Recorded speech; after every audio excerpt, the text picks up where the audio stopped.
Garraiolarien greba apurka auspoa hartzen ari da Hego Euskal Herrian oraindik eragin mugatua du, patronal handiek bat egin ez dutelako, eta ez dago hornikuntza-arazo larririk, baina bigarren greba egunaren oihartzuna aurrenekoarena baino ozenagoa izan zen atzo. Grebalarien indargune nagusiak eren egungo berak izan ziren, baina garraiolari gehiago elkartu ziren protestaldietara. Iruñeko erdialdean 300 bat kamioik eta furgonetak karabana ikusgarria egin zuten eta trafiko arazo larriak eragin zituzten. Bilboko portuan ere tentsio handia egon zen eta astelehenean baino garraiolari gehiago elkartu ziren piketean. Dena den protestak itsas portuetan utzi du arrasto nabarmenena. Izan ere, ingurak eta sareak erabiltzen dituzten baxurako arrantzaleak ez dira aste osoan itsasoratuko. Hasiera batean 3 sindikatua eta Tradisna izan ziren grebarekin bat egin zuten Hego Euskal Herriko elkarteak. Badatzo Transport Bilboko kide asko gehitu zitzaizkien. Bilboko portuko garraiolari autonomoen elkartea da eta haien bozeramaile baten arabera atzo ez zen lanik egon. Arratsaldeon guztioi, garraiolarien grebak 3. eguna du gaurkoa eta bietan bezala Bilboko portuan ari da gehien nabaritzen, bertan diharduten garraiolari gehienek grebarekin bat egin dutelako. Lan uzteaz gain protestak ere egin dituzte, erregaien prezioaren garestitzari ezin diotela aurre egin salatzeko. Gaur Gasteizen 3 sindikatuko kidea Jon Altunak Nafarroko gobernuari eta Eusko Jaurlaritzari neurriak eskatu dizkio. Atzo Iruñan egon ginen, da gaur Gasteizen, etorri gauna Jaurlaritzara, eta eskatzen ari gena da administrazioari, babes pixka bat, ez? Urtetan bestaldea behiratu du, garraian zeuden jokabide makur eta egoera larrien aurrean, eta iritsi da momentu batera, garraiolariak geldi, ez daude bakarrik deialdi hau dagolako, bestela ere askori o gehienei euskeria irabazteko ez dien merezi lanean aritzeak ere ez. Gasteizen Jaurlaritzaren atarian egin du prentsaurrekoa 3 garraiolarien sindikatuak eta arabatik mugitu gabe, hain zuzen ere bada beste berririk. Espainiako Kongresuko mailako onartu egin du 1976ko martxoaren 3ko gertakariak ikertzeko batzorde bat sortzea eta orain bozeramaien batzordeak erabakia eztabaidatu eta bozkatu beharko du. Euskal Herria Bilduk eta Erreztek egin zuten batzordea sortzeko proposamena. Besteak beste 2 alderdiek eskatu zuten sarraskiaren inguruko xehetasunak ematea eta ekintzen arduradunek izandako inplikazioa eta erantzunkizuna zein izan zen ikertzea eta ezagutaraztea. Horrez gain, Espainiako gobernuak polizia jarduera horretan duen ezagutza, inplikazioa eta erantzunkizun maila zein den jakin nahi dute 2 alderdiek. Azkenik, heriotza guztiak argitzea eta garai hartako ministroen erantzunkizuna eta balizko inplikazioa zigortzea eskatu dute. Nafarroan bestalde arrazakeriaren eta xenofobiaren aurkako plana onartu du gobernuak. Horren arabera, arrazakeriaren biktimak artatzeko gune bat irekiko dute. Bulegoa datozen hilabeteetan zabalduko dutela jakinarazi du Eduardo Santos Migrazio Kontseilariak. Txostenean irakur daitekeenez, bulegoak laguntza integrala emango die arrazakeria edo xenofobia sufritu dutenei. Hala Santoseko hartarazi du gorroto diskurtso eta jokabide arrazistek gora egin dutela nabarmen azken urteetan eta horiei aurre egiteko neurrietako bat izango dela bulegoarena. Zein da plana? Plana da nolabait administrazio publikoak egin behar dituen hainbertze egiturak eta hainbertze ekintzak berduntasun hori bermatzeko eta batez ere xenofobia eta razismoa baztertzeko gure gizartetatik, ez? Hain errotua den gure gizartean beharrezkoa da. Bulego publiko bat ezartzea, non salaketa guztiak jarri daitezken toki seguru batean, eta azpimarratuko dugu baita ere beste erakunde publikoekin, administrazio publikoekin koordinaketa nolabait dena hori ekiditzeko. Lerroburuekin jarraiki euskararen kaleko erabilera jaitsi egin da, ezagutza 80%tik gorakoa den eremuetan lagin oso hartuta mantendu egin da euskararen presentzia, UEMak eta soziolinguistika klusterrak eginiko ikerketaren arabera. Horrez gain adinean gora egin ala, bera egiten du euskararen erabilerak. Euskara airosoen dabilen eremuetan beherakada txiki bat izan da kaleko erabileran, baina horrek ez du aldatu argazki orokorra. Azkenekoz neurtutako bera da, herririk euskaldun dunenetan, ezagutza 60%tik gorakoa dutenetan, kalean euskara darabiltenen proportzioa 61,5. Gaztelaniazko elkarrizketetan apenas izan da aldaketarik 0,1 igo baita.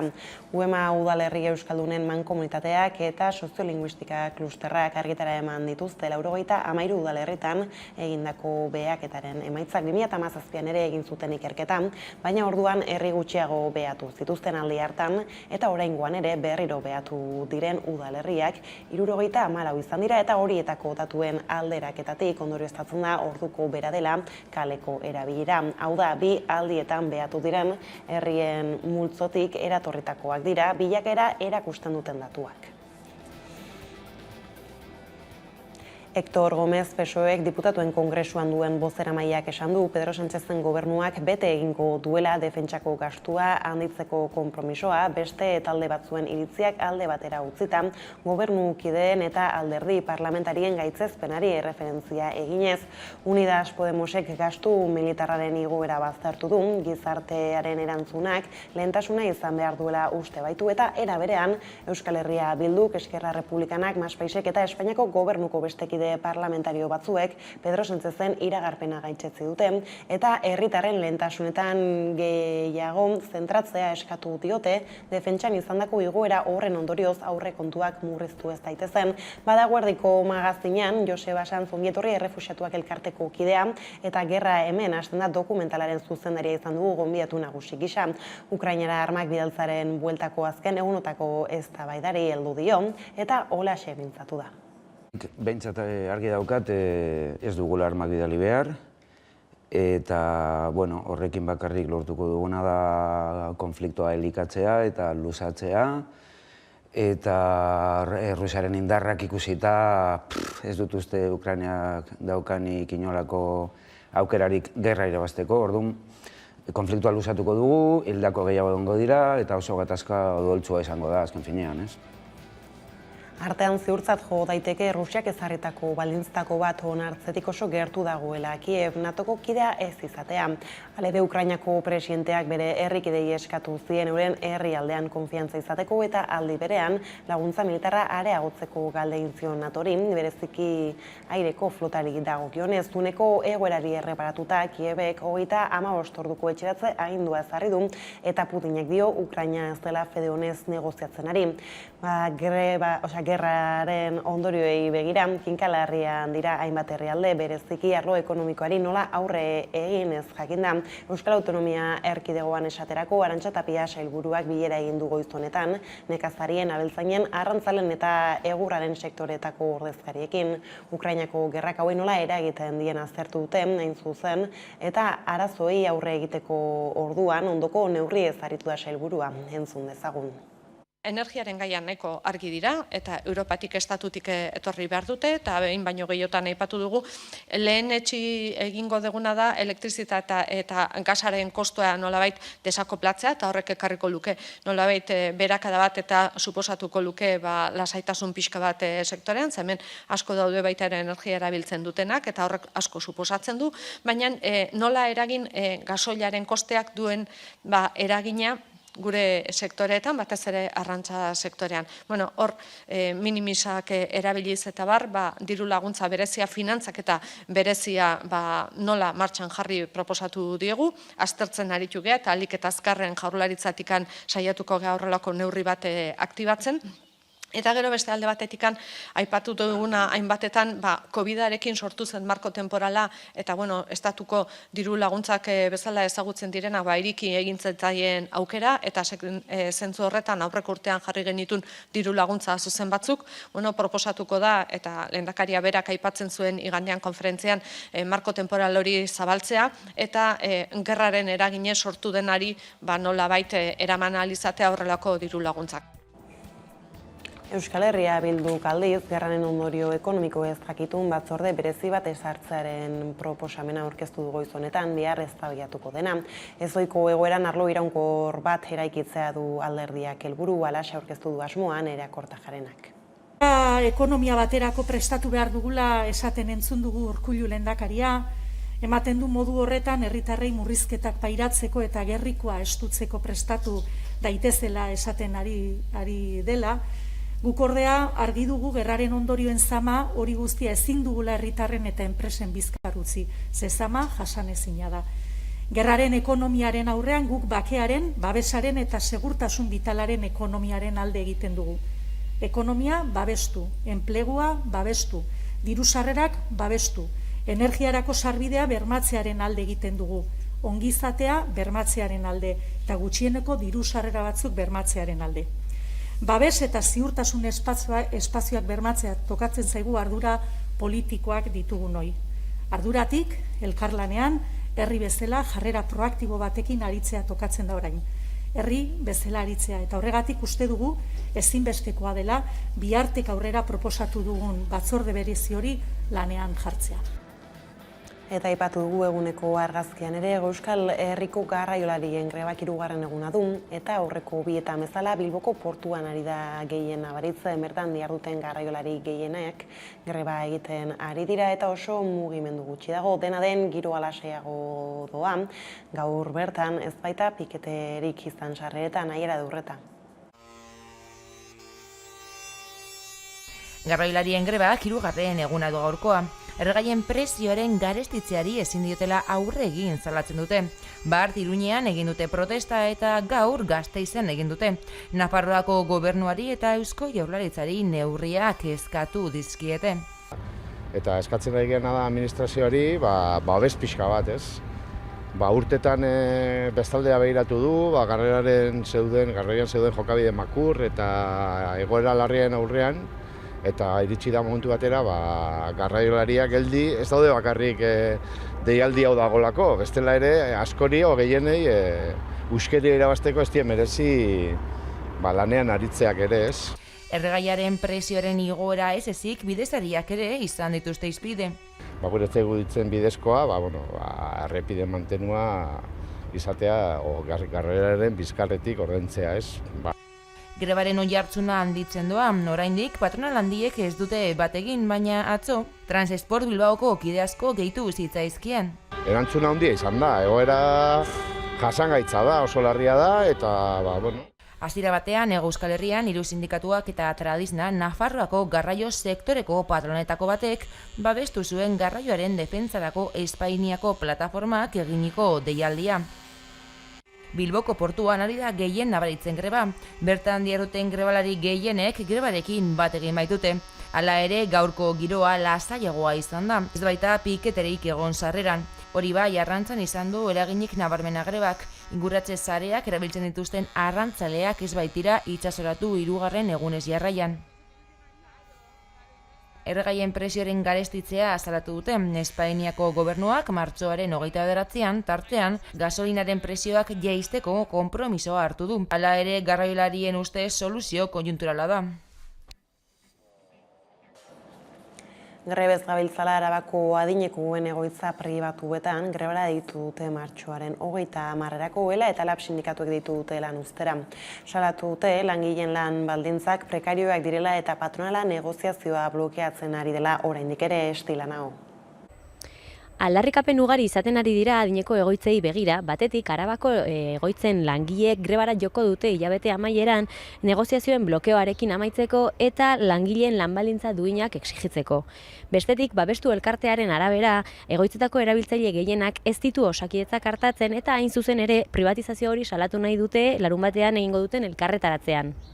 Arabako adinekoen egoitza pribatuek, ELA eta LAB sindikatuek deituta greba eguna izango dute martxoaren 30ean, negoziazioen blokeoa amaitzea eta langileen baldintza prekarioekin amaitzeko hitzarmena exigitzeko. Izan ere, 3 urte baino gehiago joan dira Arabako egoitza pribatuek langatazka hasi zirenetik. Araban sektoreko lehen hitzarmena lortzeko negoziazio mahaia sortzea eskatzen zuten langileek, baina ordutik patronalak negoziazioa blokeatzen jarraitzen duela salatu dute ELA eta LAB sindikatuek. Egoera horren aurrean, martxoaren 30ean grebara jotzea erabaki dute ezinbestekotzat jo baitute mobilizazioa eta protesta dinamikak berriro aktibatzea. Horren harira, adinekoen egoitzetako senideak biltzen dituen babestu elkarteak, osasun publikoa eta lehen arretatik abiatutako zaintza aldarrikatu du egoitzako egoiliarrentzat. Izan ere, elkartearen arabera, Osakidetzak ez ditu egoitzetako erabiltzaile gehienak hartatzen eta privatizazio hori salatu nahi du. Hori dela eta, Babestu Araba elkarteak elkarretaratzea egingo du larunbat honetan martxoaren 19an 12etan Foru Aldundiaren aurrean. Hezkuntza itunarekin lotuta ordea hilaren 25erako grebara deitu dute hezkuntzako sindikatuek Euskal Autonomia Erkidegoan.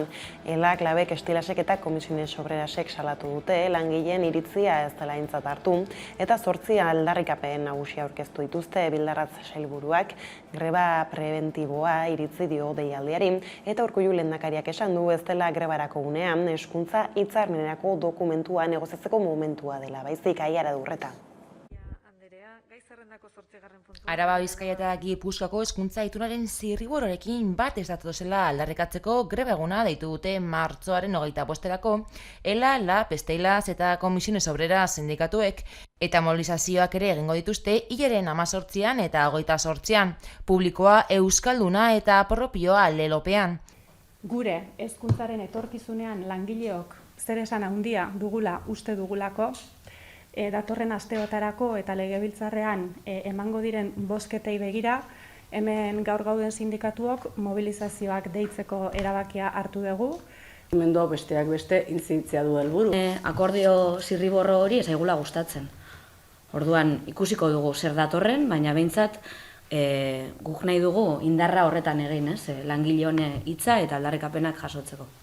Lege eraginkorra izan dadin, zenbait baldintza bete behar direla azaldu dute sindikatuek, besteak beste publikoa izatea, segregazioari aurre egiteko helburua edukitzea eta langileen zein ikasleen eskubideak bermatzea. Oinarri hauek bete beharko dituzte diru publikoa jasotzen duten eskola guztiek. Halaber, eskola publikoko eragileek legeari buruzko eztabaida abiatuko dute. Izan ere, Euskal Herriko ikasleen gurasoen elkarteak eta eskola publikoaren zuzendaritza elkarteen federazioak eskatu dute Araba, Bizkaia eta Gipuzkoako hezkuntza legea, hezkuntza eta gizarte adostasun zabal baten emaitza izatea, eta akordioaren lehen zirriborroaren balorazio kritikoa egin dute, ez dituelako jasotzen Euskal Eskola publikoaren aldarrikapen historikoak. Bien bitartean, Iñigo Urkullu Eusko Jaurlaritzako lehendakariak uste du ez dela grebarako unea. Elkarrizketarako eta ekarpenak egiteko unea da, oraindik lege asmorik ere ez den hezkuntza hitzarmenaren bitartez oinarriak finkatzeko. Bestalde, Elkarrekin Podemos IU taldeak akordioa lortu du Eusko Jaurlaritza osatzen duten bi alderdiekin, legebiltzarrean izapidetzen ari den etorkizuneko hezkuntza legearen oinarrien inguruan. Aipatu legez, Miren Gorrotxategi eta Iñigo Martinez Elkarrekin Podemos IUko legebiltzarkideek iragarri dute hezkuntza itunaren inguruko aurre akordioa lortu dutela Eusko Jaurlaritza sostengatzen duten alderdiekin dokumentua ez dago oraindik itxita eta ostiralera arte negoziatzen jarraituko dute. Euskal Eskola Publikorako plan estrategiko bat onartzea, kontzertazio unibertsala amaitzea eta segregazioa bukatzeko tresnak abian jartza adostu dute besteak beste. Eta hezkuntza legearen buelta horrela, Gipuzkoara goaz, Bergara Maita Udanei Arbeo lankidea. Bestelako protesta bati helduta, Araba Bizirik plataformak ingurumen lege berriaren aurkako manifestazioa deitu du maiatzaren 14. Zer da ba salaketaren muina, Udane?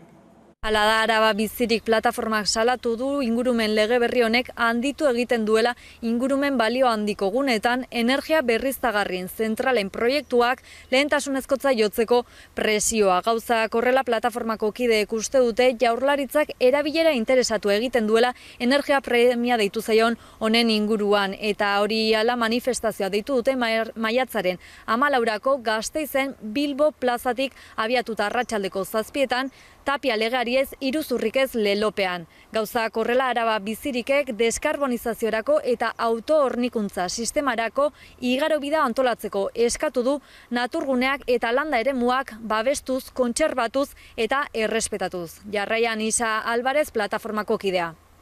El gobierno vasco en estos últimos días está aumentando sensiblemente la presión para que los megaproyectos de centrales de energías renovables en espacios de alto valor medioambiental sean considerados prioritarios. Hace un uso interesado de lo que ha dado en llamar urgencia energética e insta a que estas infraestructuras sean declaradas de interés público. demandamos que el tránsito hacia una descarbonización de la energía y hacia un sistema de autoabastecimiento se articule desde el respeto, la protección y la conservación de los espacios naturales y también de las zonas rurales. Ingurumenarekin lotuta ere udan Epeleko zabortegia berriz irekitzeko akordioa lortu du Debagoienako mankomunitateak. Zer jasotzen da akordio horretan? Bai, Eusko Jaurlaritzako arduradunekin hainbat bilera egin ostean Epele zabortegia irekitzeko akordioa lortu duela jakinarazi du Debagoienako mankomunitateak. Izaera publikoa izango du eta hondakin industrial ez arriskutsuak eramango dituzte bertara. Mankomunitateak eta Eusko Jaurlaritzak adostutako akordioaren arabera 487.000 tona hondakin jasoko dituzte zabortegi honetan eta era horretan Euskal Autonomia Erkidegoaren beharren 10% estaliko du.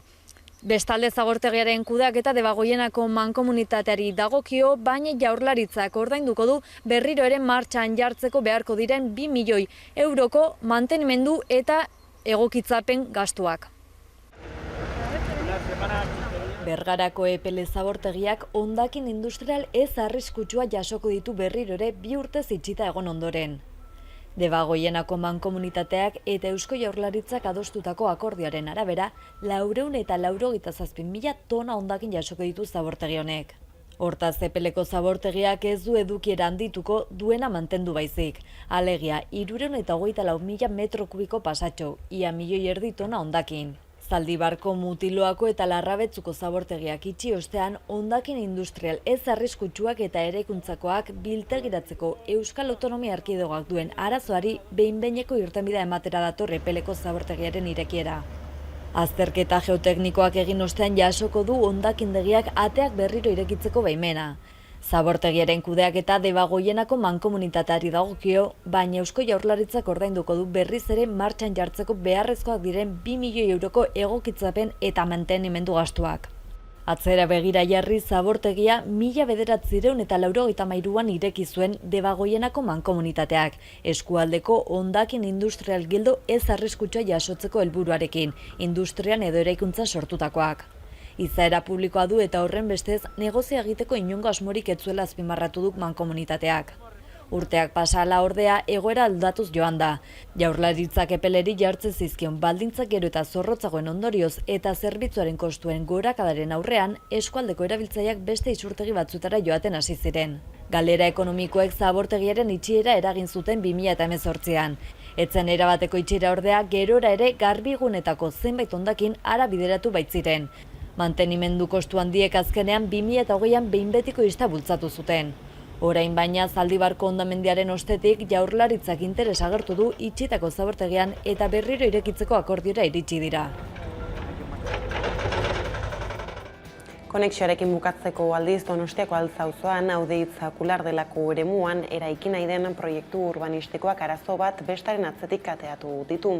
Bertako lurretan hartutako 3 laginetatik batean amiantoa topatu dute orain, ez da udane?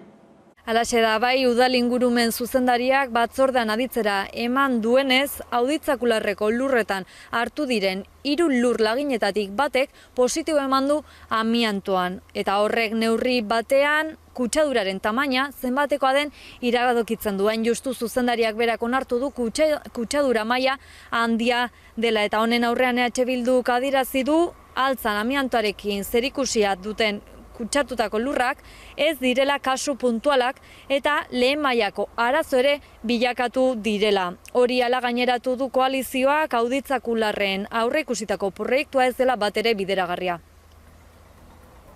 Ondo da, udane, eskerrik asko. Bada, Gipuzkoako berriekin jarraituko dugu, izan ere inongo margenik utzi gabe kaleratu dituzte Donostiako Ategorrieta auzoan hustu duten etxean bizi ziren errentariak.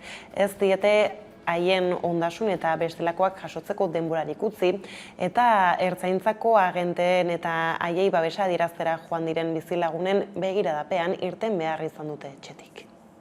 Kaleratzerik ez! Ez, ez, ez! Kaleratzerik ez! Ez, ez, ez! Kaleratzerik ez!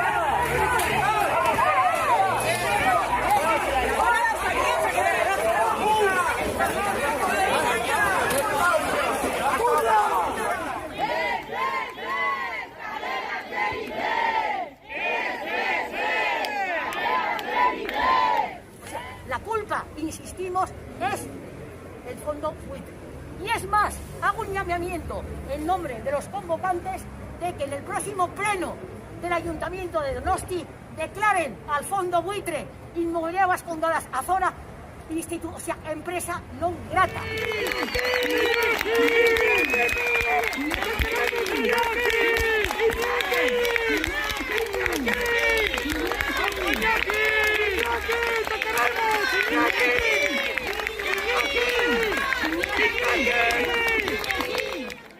Eta asteazkenero legez hitzorda dugu gaurkoan ere 11 telebistarekin pantailen aurrean, Deierrin barrena ibiliko baita gaur Nafarrauei saioan. Besteak beste, Zabaletik, Murugarrenetik, Errezutik eta Lakarretik pasatu da lantaldea. Beraz, zeuek ere bertan izangura baduzue adik gaueko 8 eta 4 ikuste zagun jarraien aurrerapena.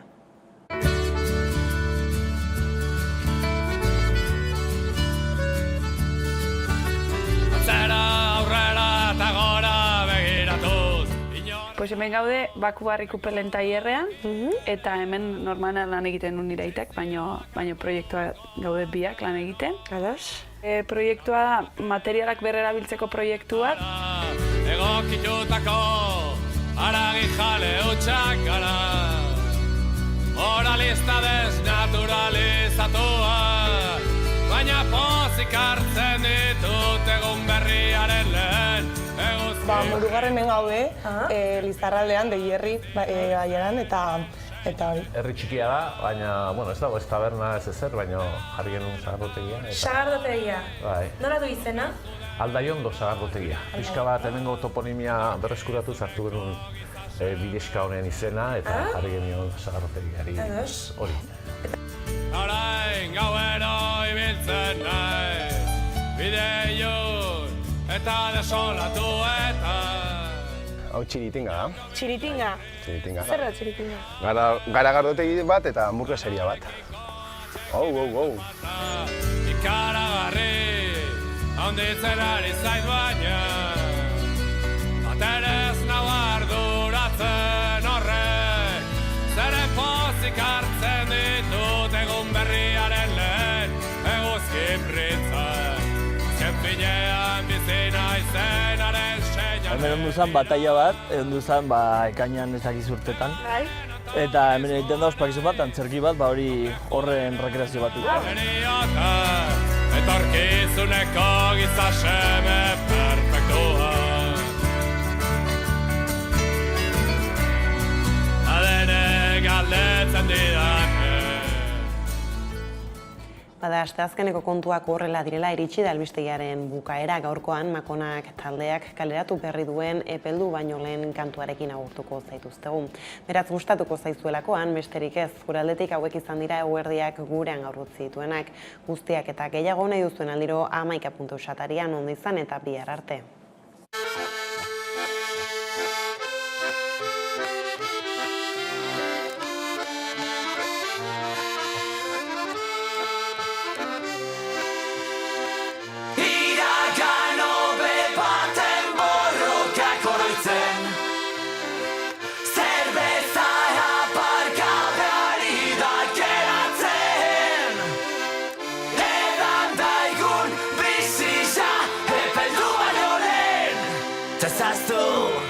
Sekula non digatoz